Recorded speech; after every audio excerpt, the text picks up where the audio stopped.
Red టీవీలో మీ వ్యాపార ప్రకటనల కోసం ఈ నెంబర్ ని సంప్రదించండి 6281747728. హాయ్ హలో నమస్తే, నేను మీ Gopi. Welcome back to red TV. ఈరోజు మనతో వచ్చేసి సీనియర్ జర్నలిస్ట్ జగదేవ్ గారు ఉన్నారు. సార్ నమస్తే. సార్ నమస్తే సార్, ఆ ప్రజాశాంతి పార్టీ నాయకుడు కేఏ పాల్ గారు ఆ పార్టీలోకి ఉండే కొంది పెద్ద పెద్ద వ్యక్తులందరూ జాయిన్ అవుతున్నారు. నిన్న బాబు మోహన్ గారు కూడా జాయిన్ అయ్యారు. కేఏ పాల్ గారు వైజాగ్ ఎంపీ నుంచి పోటీ చేస్తున్నారంట. ఎంతవరకు నిజం సార్ ఇది? అంటే కేఏ పాల్ గారు అంశం వచ్చేసరికి ఎట్లా అయిపోయిందంటే, పాపం ఆయన మంచి వరల్డ్ ఫెమిలియర్ లీడర్. అంటే ఈ రకమైన మైనారిటీకి సంబంధించిన, క్రిస్టియానిటీకి సంబంధించిన దాంట్లో ఒక పవర్ఫుల్ లీడర్ ఆయన. సో అటువంటి వ్యక్తి ఎందుకో 2004 తర్వాత 2009 తర్వాత బాగా డ్యామేజ్ అయిపోయింది ఆయన image. Damage in the sense damage పాడైపోయిందని కాదు, ఎందుకో ఒక హాస్యాస్పదంగా మీడియా చేసేసింది, ఎస్పెషలీ సోషల్ మీడియా. ఈ మధ్యకాలంలో సోషల్ మీడియా మీరు అబ్జర్వ్ చేస్తే ఏమీ లేని కూడా పైకెత్తేస్తుంది. మీకు అర్థమవుతుందా? అంత బాగున్న కూడా పాతాలను తొక్కేస్తుంది. అట్లా అయిపోయింది. ఇప్పుడు చిన్న ఎగ్జాంపుల్, కుమార్ అంటే ఆవిడ ఉన్నారు. ఆవిడేదో రోడ్ సైడ్ను ఫుడ్ అమ్ముకొని 4 రాళ్ళు సంపాదించుకుంటుంది. అరే మీ ఫుడ్కి ఎంత క్రేజ్ ఏంటి, ఎంత ఎంత అమౌంట్ పెట్టి ఇంతమంది తింటున్నారు కదా ఏంటి, బాగా సంపాదించుకున్నా అంటే ఏం లేదండి, నాకు ఇక్కడ ఏం లేదు, అక్కడ జగనన్న ఇచ్చిన ఇల్లు ఉందని ఒక మాట స్లిప్ అయిందబ్బా. వెంటనే జగన్మోహన్ రెడ్డి గారికి రేవంత్ రెడ్డి గారు పడదని, అందుకే ఆయన అక్కడ నుంచి అది తీయించేశాడని ఇంకా సోషల్ మీడియాలో దుమారం లేచిపోయింది. అసలు వాస్తవానికి జరిగింది ఏంటంటే, అక్కడ ట్రాఫిక్ వల్ల ఇప్పుడు జనాలకు కూడా కామన్ సెన్స్ ఉండదుగా. ఇప్పుడు బండిలో పెట్టాము, రోడ్డు మీద పెట్టి ఒక 5 minutes వెళ్ళిపోతాడు. 5 minutes కాదు, అది అలాగే ఉంటుంది. వెనక అమ్మాయి ఏంటంటే అడగ అసలు వేండు రోడ్డుకి అడ్డగా పెడతాడు బండి. ఒకవేళ కారు రోడ్ ఎవడని చెప్తే ఆర్గ్యుమెంట్ అడిగి ఎందుకు అంటే కారు రోడ్ అంటే ఇడికి వీడికన్నా పెద్దోడు అని భయమో ఒక అభద్రతా భావంతోనే బిల్డప్ ఇస్తుంటాడు, వెళ్తామన్నట్టు. సో ఇట్లాంటి ఈగోస్తోని ఎవరికాడు బాటు పెట్టేస్తే ట్రాఫిక్ జామ్ అవుతుంది కాబట్టి పోలీసు వాళ్ళు హెచ్చరించారట, అమ్మ నువ్వు ఒక మనిషిని పెట్టుకుని సరిగ్గా పార్కింగ్ పెట్టించుకో, లేదంటే తీసేయండి. లేదు రేవంత్ రెడ్డి గారికి నచ్చలేదు, జగన్మోహన్ రెడ్డి పేరు చెప్పింది కాబట్టి ఆవిడని అక్కడ తీసేశారు, ఆవిడ బదలం రకరకాలుగా అంటే ఎత్తేస్తున్నారు లేదు తోసేస్తున్నారు పాతాళంకి. అలాగే కేఏ పాల్ గారిని కూడా ఎత్తేలేదు తోసేలేదు, ఒక రకమైన హాస్యాస్పదంగా మార్చేస్తారు పాపం. ఆయన చాలా ప్రపంచ దేశాల్లో కూడా చాలా, అమెరికా అధ్యక్షుడితో కూడా ఆయన అనుకుంటే అప్పటికప్పుడు అపాయింట్మెంట్ తెప్పించుకోగల సత్తా ఉన్న లీడర్ ఆయన. తర్వాత చెప్పాను కదా, తర్వాత కొన్ని రీజన్స్ కూడా ఉన్నాయి. అంటే ఒక బలమైన నాయకుడు అతని యొక్క అనుచరుడికే లేదంటే అతని కుటుంబ సభ్యుల్లో ఎవరికో ఆ స్థాయికి తీసుకెళ్లాలనే ఉద్దేశంతో ఈయనకి రావాల్సిన ఇమేజ్ని తప్పించాడని, ఈయనకి ప్రపంచ దేశాల నుంచి వచ్చిన ఫండ్స్ను కూడా ఆయన రాకుండా చేశాడని కూడా ఒక రోమరో, ఒక అభియోగమో లేదంటే ఒక వాస్తవమో తెలీదు, ఆ టాక్ అయితే ఉంది. సో ఆ పరంగా ఆ తర్వాత నుండి కేఏ పాల్ గారు ఏది మాట్లాడినా వెటకారంగా వ్యంగ్యంగా చేయడము, ఆయన కొన్నిసార్లు విసిగిపోయి ఇలాగ ఎక్కిరిస్తే దాన్ని ట్రోల్స్ చేశారు. ఆ తర్వాత ప్రతిదీ కూడా ఒకవేళ ఆయన ఏదో నేను చాలామందికి ఉద్యోగాలు ఇచ్చాను, చాలామందికి ఇన్ఫ్లుయెన్స్ చేయించాను కూడా దాన్ని కామెడీ చేశారు.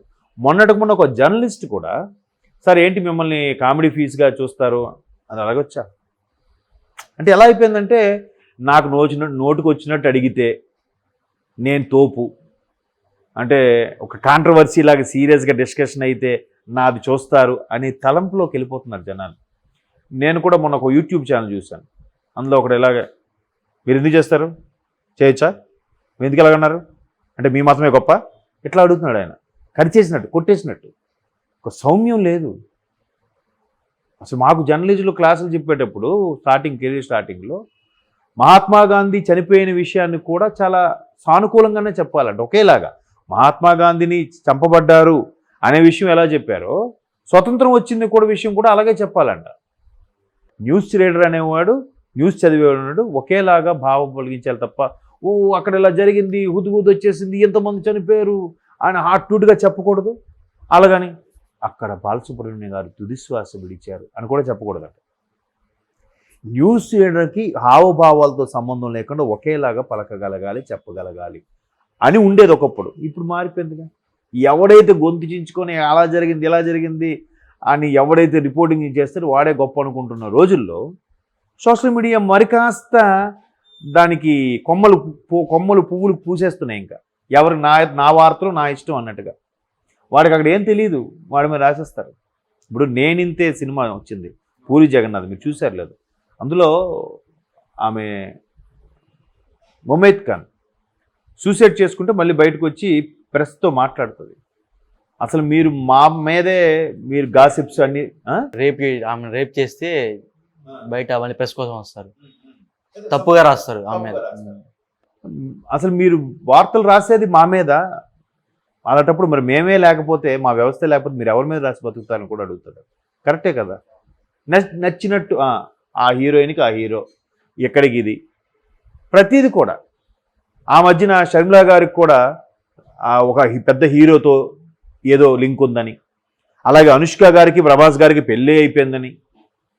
ఎవడు చూస్తాడు? ఎందుకు అట్లా అంటే అలా కాంట్రవర్సీ రాస్తేనే చూస్తారని చెప్పాను కదా ఇంతకుముందు. ఆయన ఇలాగ మీరు అలా చేస్తారా, మీరు ఇలాగ మాట్లాడతారా ఏంటి అసలు?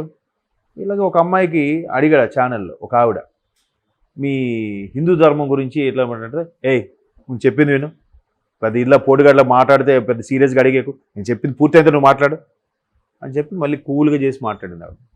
ఆ ఛానల్ పేరు, ఆ వ్యక్తి పేరు నేను చెప్పను. చాలా బాగా, అవును, ఎవడో ఒకటి అలాగా జలక్ ఇవ్వాలి, లేకపోతే నేనే అడగడం తోపు, నేను ముక్కుసూటిగా అడిగేస్తాను అనుకునే రోజులు పోయాయి.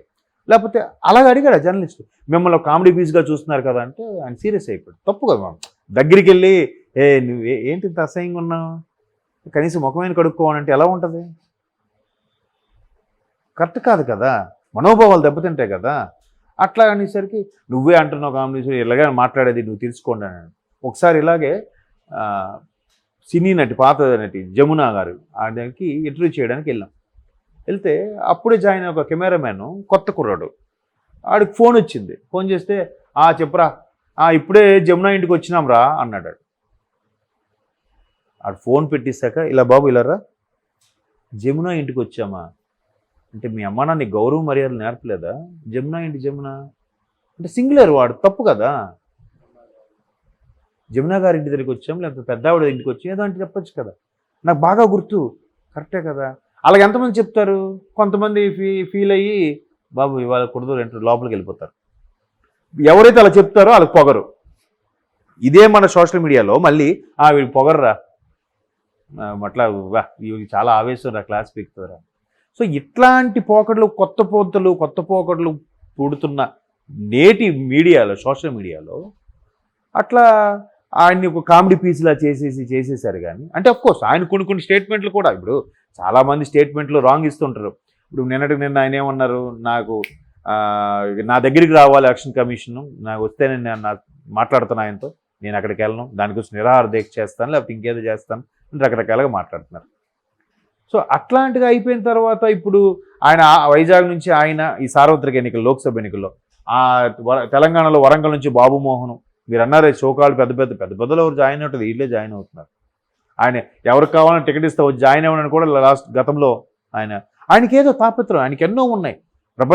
నాకు తెలిసి ఓన్ చార్టర్డ్ ఫ్లైట్ కూడా ఉందని విన్నాను నేను.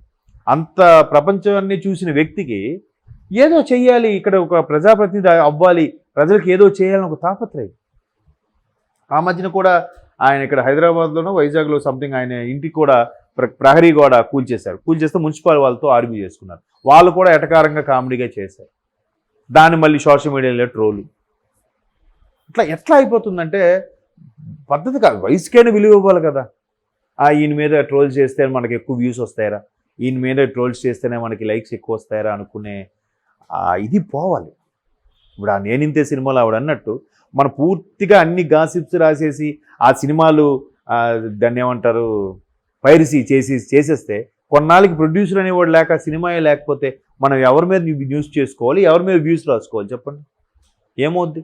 దాని మీద ప్రత్యక్షంగా పరోక్షంగా సోషల్ మీడియా అనేది వృద్ధి కలిగిస్తుందా? ఇవాళ వచ్చిన యూట్యూబర్ అనే కొత్త వర్డ్ వచ్చింది. ఇంతకుముందు యూట్యూబర్ అనే వర్డ్ ఉందా? లేదు. ఎక్కడ యూట్యూబర్లో ఫెమిలియర్ యూట్యూబర్ అంటారట అని. మరి అంతమంది యూట్యూబర్ వీళ్ళందరికీ వృద్ధి కలుగుతుందంటే ఒక్కసారి అవన్నీ లేకపోతే వీళ్ళు ఎలా బతుకుతారండి? వీళ్ళు తిండి పెట్టేది ఎవరండి? అది ఆలోచించాలి కదా. నోటికి వచ్చినట్టు రాసేసి మనకు వ్యూస్ వచ్చేస్తే చాలు అంటే ఎంతవరకు కరెక్ట్? సో అవి ఒక్కసారి ఆలోచించాలి. బట్ ఆయన తాపత్రయం ఏంటో, ఎందుకు తెలుగు వారికి ఏదో చేయాలని ఎందుకు అనుకుంటున్నాడో ఒకసారి అవకాశం ఇస్తే తెలుస్తుంది. తప్పు అంటే ఎవరైనా మాట్లాడతారు. ఆ గతంలో కూడా మొన్న ఒక ఆంధ్రప్రదేశ్ ఒక మంత్రి, మీరు నమ్మరు, ఎట్లా మాట్లాడేది ఇది,